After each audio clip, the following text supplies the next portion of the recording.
The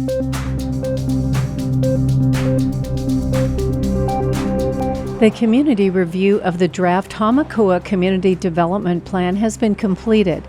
Now, the Hamakua CDP Steering Committee will consider the feedback they heard in speak-out sessions and in focus discussions across the district.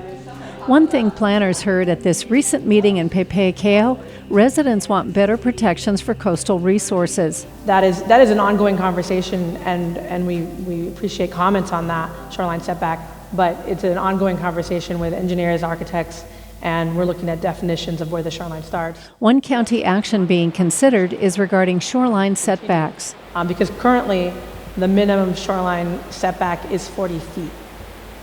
So many have articulated that's not necessarily adequate. And we've seen a lot of landslides that have proven that that needs to be looked at more carefully. One of the important things that we acknowledge is that we don't have enough research, coastal research, about how our coastline is dynamic, how it's changing. And so we are pushing for research relating to that. That relates to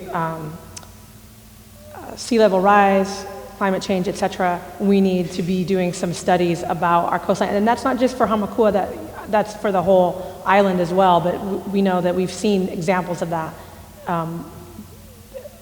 Risking life and property as well. Hamakua Councilwoman Valerie Poindexter was present to voice the concerns of her community. That we can halt all development on the shoreline until that study is done to protect a lot of people. Because we know what happened in Lapahoihoi when the house almost went down. Luckily, it was only their bathroom, outside bathroom, and the pig pen and everything that fell into the ocean. Many agree enforcement is key. They said, we're going to cite you, and they get a fine.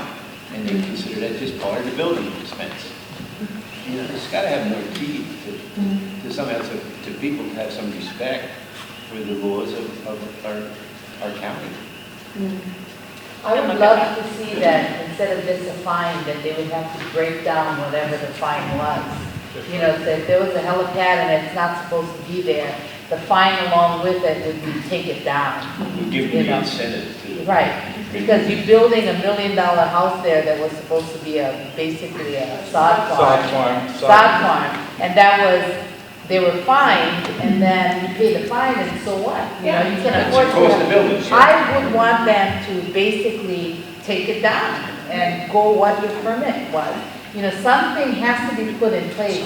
I'm looking into it on how we can do it. I know it's going to be less expensive than the fine. Right. There is a provision that allows that. It says instead of a fine, it's to mitigate whatever you've done.